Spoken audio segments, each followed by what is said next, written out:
Nah terus pas subuh itu dia kayak ada yang bangunin, tapi nggak bisa bangun. Memang ketindisan juga. Kayak ketindihan gitu. Nah kan kalau orang ketindihan otomatis dia berusaha buat bangun. Nah, setelah dia bangun, dia bisa buka mata, melek, gulingnya. Assalamualaikum warahmatullahi wabarakatuh. Masih bersama saya Randi di channel YouTube Koran Bento yang akan membahas tentang cerita mistis. Dan cerita kali ini datang dari teman kita yaitu Mas Rizky yang akan menceritakan pengalaman mistisnya.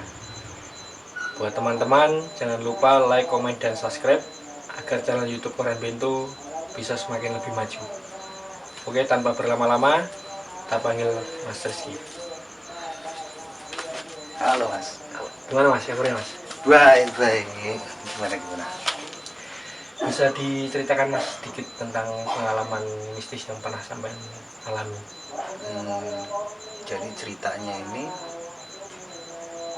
waktu aku kelas 1 SMA sampai kelas 3 SMA itu mungkin banyak teman-teman yang kalau di Jogja itu bakal ngalamin.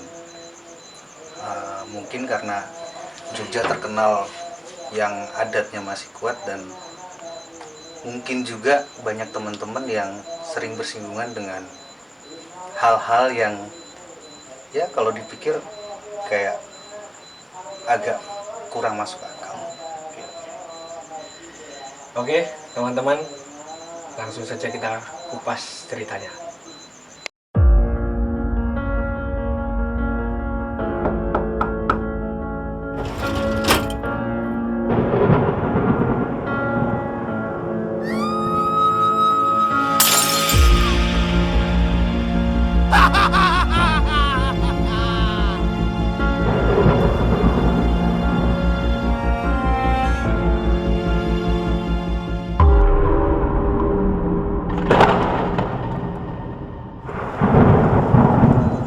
Awal mulanya kejadian mistis yang sampai alam itu kayak gimana sih mas? Nah, jadi waktu SMA itu aku kan ngekos di sini. Soalnya aku bukan asli Jogja, dan di Jogja itu tinggalnya ngekos waktu pertama di sini. Nah di kos itu, jadi biar teman-teman tahu, kosnya itu di tengah kota Jogja, dan bisa dibilang termasuk bangunan tua dengan setting bangunannya itu. Jadi bangunan tua, terus di tengah-tengah komplek kos-kosannya itu ada taman dan ada kolam. Terus awal mulanya itu mungkin kayak dikerjain gitu mas. Jadi aku lagi sholat, lampunya itu tahu-tahu dimatiin gitu. Tapi lama-lama kayak nggak masuk akal juga. Pertamanya aku kira temanku yang ngerjain, cuman kok beberapa kali itu pas lagi kos-kosan kosong kok tetep kayak gitu. Jadi kan mulai mikir yang enggak nih. Awalnya itu terus mulai meningkat lagi, dari yang tadinya cuman lampunya dimatiin, akhirnya kadang itu pintu kamar kos itu kayak ditendang orang waktu pas kubuka orangnya nggak ada. Nah terus lagi, jadi jendela juga digedor, padahal di bawah di sebelah jendela itu kayak selokan dan nggak mungkin ada orang di situ. Nah itu pas awalnya itu waktu kelas 1. Aku naik kelas jadi kelas 2, penampakannya itu makin intens, makin sering, dan makin gak masuk akal. waktu SMA itu mungkin aku juga agak sering kelayapan ya Mas ya. Jadi pulang ke kos itu jam 12, jam 1, jam 2 malam gitu ya. malam. Ada waktu aku pas pulang malam itu kan pintu kosan udah ditutup semua tuh. Nah, otomatis kalau mau pulang harus lompat dinding, lompat tembok, manjat. Nah, manjat ke area taman yang di tengah tadi itu, di kolam itu. Nah, waktu pulang udah malam, kondisi sepi, nggak ada orang, nggak ada siapa-siapa. Nah, di kolam itu sampingnya ada kayak pohon nangka. Nah, pohon nangka itu pas aku pulang kok berubah jadi, aku nggak tahu entah orang entah apa, yang pasti mungkin Masnya tahu lah bedanya pohon sama sosok hitam, nggak tahu itu apa. Yang biasanya orang bilang genderuwo itu. Mungkin aku ya. juga nggak ngerti itu apa. Cuman yang aku tahu itu bukan pohon dan hitam.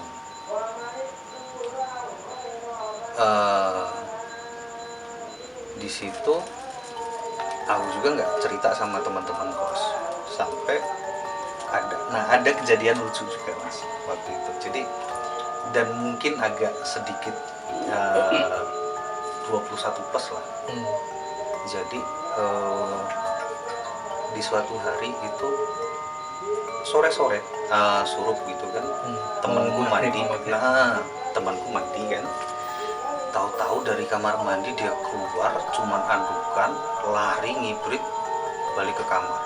Nah, aku kan yang ngelihat jadi bertanya-tanya, bingung gak kenapa ini kan. Terus pas malamnya aku main ke kamarnya, aku tanyain lah, kenapa bro tadi kok ngibrit dari kamar mandi langsung balik ke kamar. Pertamanya nggak mau cerita, cuman kesini baru mau cerita. Nah, waktu dia di kamar mandi, anak SMA laki-laki biasa ya Mas ya, lagi gitulah. Nah, lagi gitu tahu-tahu dia nyium bau kembang wangi gitu. Bau wangi. Dia juga nggak tahu, awalnya nggak tahu itu bau kembang atau apa. Dia cuma bilang bau wangi, tapi bukan aroma sabunnya, beda. Nah, di situ dia langsung merinding, akhirnya dia kabur. Gitu. Nah, terus di kos-kosan itu juga sama ibu kos itu disediain sama semacam ruang TV lah buat nonton anak-anak kos. Itu awalnya dia di bawah dan kamar yang dibuat jadi ruang TV itu ngadep ke taman. Jadi otomatis kalau nonton TV itu terus ngeliat ke pintu, pemandangannya langsung taman. Nah, pernah aku pas lagi sendiri nonton malam-malam, dulu emang susah tidur kan. Terus malam-malam sendiri aku nonton biasa pertamanya. Terus nggak ada angin, nggak ada hujan, tiba-tiba kepalaku kayak dituntun buat nengok ke pintu, nengok ke taman. Akhirnya aku kayak noleh gitu. Terus dari ujung tempat aku ngeliat itu ada kayak bayangan putih, cuman putih gitu aja, putih. Posisi aku masih belum sadar ini. Jadi ada bayangan putih dan dia jalannya cuman di bawahnya itu kayak ada kayak naik skateboard lah gitu, terus jalan melayang. Aku nggak ngeliat bawahnya, cuman yang aku tahu dia cuman jalan pelan gitu sampai ujung hilang. Baru aku sadar. Terus baru aku mikir, itu tadi yang aku lihat apa ya. Malam-malam. Malam-malam sendiri mas. Yang lain udah pada tidur dan aku nggak ngerti itu apa. Setelah itu hilang baru aku mikir, itu tadi aku lihat apa ya, hantu kok ya, gitu kan. Bertanya-tanya Apa demit ya, apa pocong ya. Tapi kalau yang pocong di TV itu loncat-loncat, yang ini tadi enggak tuh. Akhirnya lama-lama mikir gitu, merinding, takut sendiri. Akhirnya ya udahlah, matiin TV, masuk kabur, balik ke kamar. Udah. Itu posisi sendiri ya? Posisi sendiri mas. Emang dari dulu itu doyan melek kalau mas. Tapi sampai nggak pernah cerita ke teman yang lain yang di kosan itu? Ada beberapa kali aku cerita dan mereka nganggapnya ya memang biasa, tapi nggak mau cerita jelasnya apa, gimana ceritanya mereka. Cuman tiap aku cerita, aku kemarin kayak gini loh sama mereka, biasa kuwi nang ngene wis toh rapopo gitu. Jadi istilahnya mereka pun mungkin sudah pernah lihat dan pernah ngalamin hal yang sama. Mungkin cuman karena di situ tempat tinggalnya banyak orang dan mungkin mereka kalau cerita yang serem-serem kan nggak semuanya berani ya mas ya. Mungkin ntar takut banyak yang pindah.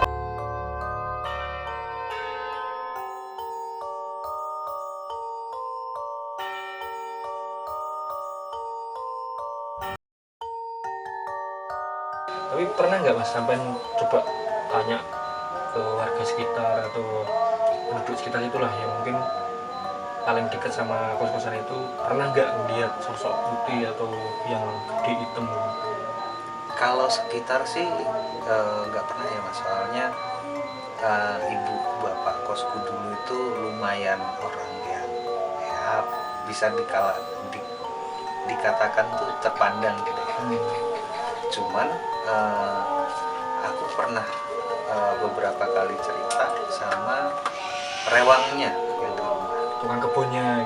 Ya tukang kebun, dia rewang-rewang di rumah kan. Sama mas. Dan itu ada 2 orang kan rewang di situ. Yang satu cewek, yang satu cowok. Nah, yang aku juga nggak tahu itu benar apa enggak ya mas ya. Cuman kalau dia ceritanya pernah suatu malam itu, jadi dia lagi tidur dan dia lagi meluk guling gitu kan, lagi meluk guling. Nah terus pas subuh itu dia kayak ada yang bangunin, tapi nggak bisa bangun. Kayak ketindisan gitu mungkin ya. Kayak ketindihan gitu. Nah kan kalau orang ketindihan otomatis dia berusaha buat bangun gitu mas. Nah, setelah dia bangun, dia bisa buka mata, melek, gulingnya itu jadi kosong katanya. Itu yang rewangnya yang cowok atau Yang cewek. Oh yang cewek. Tapi wah, sampai ngeri kayak gitu. Maksudnya nggak coba nanya ada apa maksudnya di bangunan itu loh, maksudnya nggak dicari tahu gitu. Ya mungkin jadi rahasia umum ya ini mas apa, mungkin kayak apa ya, ada rasa gak enak, pekiwung mungkin kan. Kalau yang kayak gitu kan termasuk saru toh mas. Kalau mau ditanyakan langsung ke pemilik kos atau ke warga sekitar ya, ya kalau di lingkungan Jogja tuh ya tahu sama tahu aja lah. Tapi sampai posisi ngalami itu dari awal sampai akhir berarti lumayan lama mas sampai kos di situ lama ya? Tuh aku lumayan lama mas, dari kelas 1, kelas 2, kelas 3 sampai kuliah semester awal 4 tahun aku kos di situ. Kejadian demi kejadian berarti udah sering banget berarti. Ya aku ada beberapa kali sempat nanya yang katanya bisa, itu katanya nggak apa-apa, itu cuman mau kenalan doang. Cuman kan posisi aku masih anak SMA dan nggak ngerti apa-apa bab kayak gitu. Kadang ya stres juga mas kayak gitu. Iya. Minimal kaget.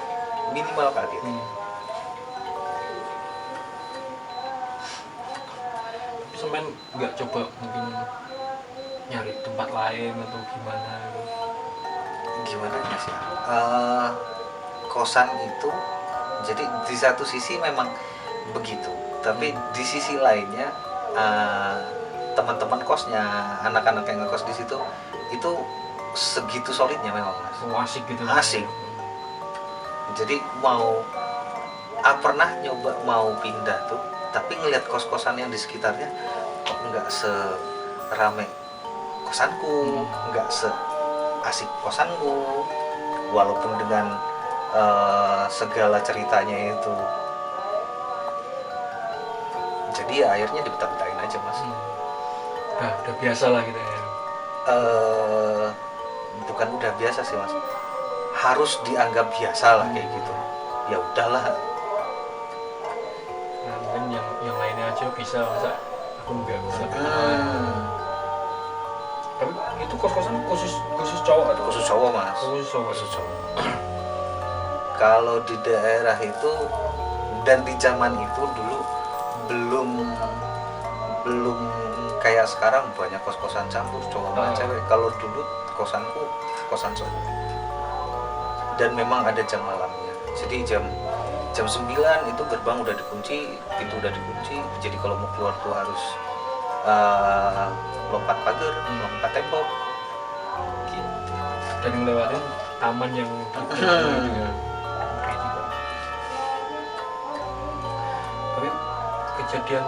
kejadian demi kejadian tuh yang paling menurut sampai ngeri, paling sampai nggak bisa dilupain nih, ada nggak? Nah itu ada beberapa kejadian lagi setelah itu. Jadi yang tadinya, yang ruangan TV tadi itu kan tadinya di bawah. Nah mungkin ibu kosnya ada rezeki apa gimana, lalu karena ruangannya itu kecil dibuatkan lagi yang agak lebih besar. Ruangan buat TV-nya itu jadi di atas kamar mandi. Jadi di atasnya kamar mandi dibikinkan kayak ruangan. Jadi ya ruangan gitu tapi gak ada jendelanya, ngeplong. Itu di situ jadi ruangan TV sekaligus musola gitu. Nah lagi-lagi aku memang doyan nonton. Jadi kadang tuh sampai malam nonton sendiri. Ya lagi-lagi aku nonton di situ sendiri waktu malam. Nah tahu-tahu dari luar jendela kan itu ngeplong gitu, jadi nggak ada tutup, nggak ada korden, nggak ada jendela. Ada yang lewat.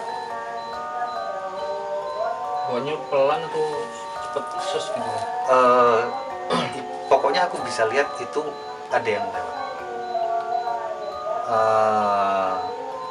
Lagi-lagi putih, tapi ada apa kayak semacam mungkin rambut tapi mukanya nggak kelihatan dan itu lewat. Rambutnya panjang ya? Rambutnya panjang. Aku bisa apa? Jadi aku lihat itu, aku bisa tahu itu cewek gitu. Ada cewek yang lewat. Tadinya sama aja, nggak kepikiran. Belum mikir itu yang aneh-aneh. Tapi setelah itu baru mikir, kan ini lantai 2 ya.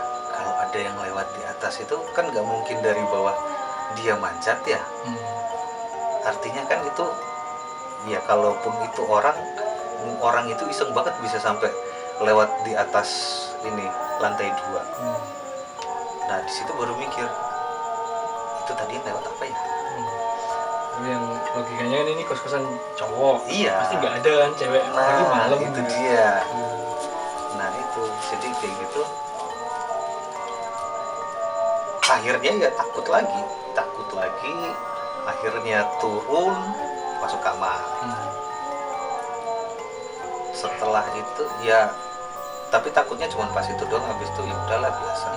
Mungkin pas lagi bejonya aja kalau kata orang Jawa pas ditemuin kayak gitu. Nah setelah itu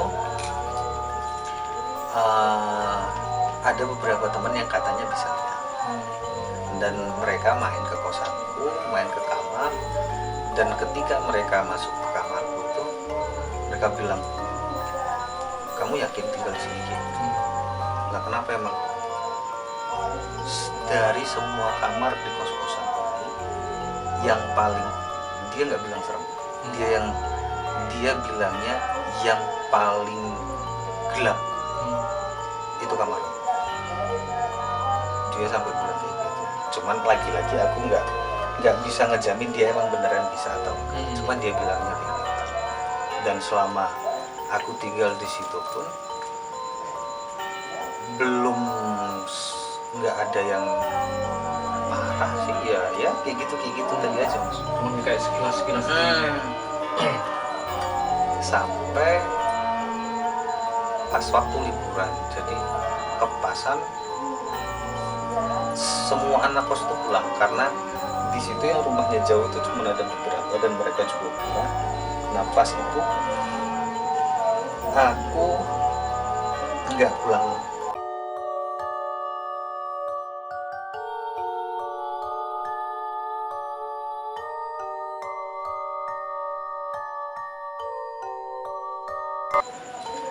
Terus aku sendirian nggak pulang nih di kosan itu.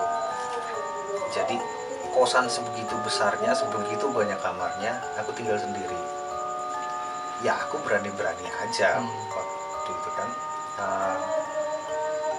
karena kalaupun ketemu hal yang begituan itu nggak di kamar gue, di luar kamar. Jadi aku ngerasanya aku aman kalau di kamar. Nah, sampai jadi pas liburan itu aku sendiri, udah aktivitas segala macem, sore pas itu aku mau, jadi di depan kamarku itu ada kayak lorong, itu jalan buat kamar mandi. Nah sore-sore ya udah mau maghrib gitu, aku mau pipis nih, aku mau buang air kecil. Aku akhirnya mau ke kamar mandi lah, jalan ke kamar mandi, sampai tengah lorong itu kepalaku tuh kayak diputerin biar aku nengok ke belakang. Terus aku nengok ke belakang, dari dalam kamarku itu ada anak kecil, potongan rambutnya kayak Dura, pakai baju dress putih, dan perawakannya itu mukanya kayak orang Chinese. Itu dari dalam kamarku, kepalanya nongol sambil senyum sama aku. Habis aku ngeliat itu, aku kepalaku ngadep ke depan lagi, aku ke kamar mandi, terus sambil buang air kecil. Di situ aku lagi-lagi mikir, dan nggak sadar juga kayaknya pas itu aku mikir, kan di kosan ini anak-anak pada pulang semua ya. Aku di kosan sendirian. Kalau itu cucunya ibu kos, kok kayaknya gak ada yang kayak gitu. Kalaupun itu adiknya anak teman kosku atau keponakannya anak kos yang lain, kok kayaknya juga aku nggak ada yang kenal mukanya kayak gitu. Dan akhirnya aku ngambil kesimpulan kalau itu bukan manusia. Akhirnya aku udah cepet-cepet, aku beraniin lagi buat masuk kamar, ngambil dompet, ngambil jaket. Akhirnya aku keluar, nginep di warnet 2 hari 2 malam sampai ada yang pulang ke kos lagi, baru aku balik. Mungkin selama aku ngekos di situ, yang paling aku ngerasa ngeri yang terakhir tadi Mas. Nggak tahu kenapa. Ya? Padahal itu anak kecil. Cuman di situ aku ngerasa paling ngeri. Iya, cuman kelihatan mukanya aja. Iya. Kayak nengok lah istilahnya, lihat ini kan. Cuman ya itu Mas, selama aku tinggal di situ aku nggak pernah ngeliat anak itu. Dan dari apa, dari teman-teman kos lain juga nggak ada yang punya sana family yang kayak gitu. Dari keluarga pemilik kos juga nggak ada yang kayak gitu. Dan aku nggak pernah ada tahu, nggak pernah ada lihat anak itu. Cuman pas sekali itu aja. Kalau posisi sampean pas tidur pernah nggak ngalamin kayak mimpi atau digangguin di posisi di dalam kamar? Kalau pas tidur, kalau mimpi ya mas, enggak. Cuman jadi kayak gini, keseringan kalau tidur itu pas setengah sadar. Sampean tahu rasanya kalau misal kita lagi tidur di kasur terus ada yang naik, itu kan berasa. Nah seringnya itu kayak gitu. Tapi posisi itu di kamar aku sendirian. Karena memang cewek kalau malam nggak boleh masuk ke sana. Gitu. Mungkin kurang serem ya ceritaku. Tapi kan saya kan ini kan kejadian yang dialami lah, mistis lah. Iya. Ya. Kalau kata seremnya kan ya bukan serem atau enggaknya, cuma kejadian yang dialami lah, kan kayak gitu.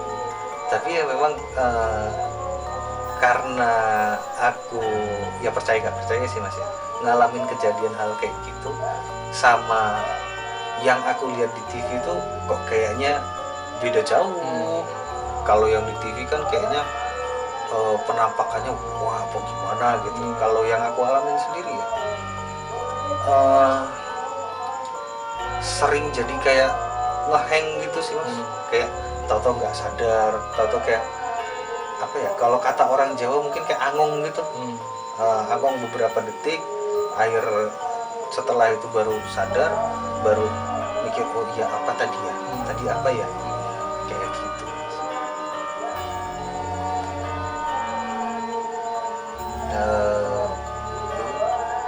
Cerita SMA aku kira-kira kayak gitu. Jadi itu yang sampai alami itu.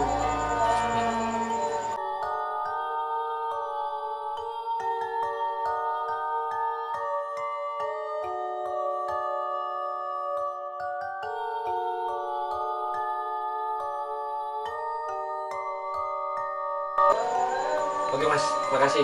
Siap. Udah mampir nyempetin waktu buat cerita sama kita di sini. Siap. Oke teman-teman, sampai jumpa di video selanjutnya. Satu pesan buat kalian, jaga sopan santun dan tata krama dimanapun kalian berada, karena yang tidak terlihat ada di sekitar kita.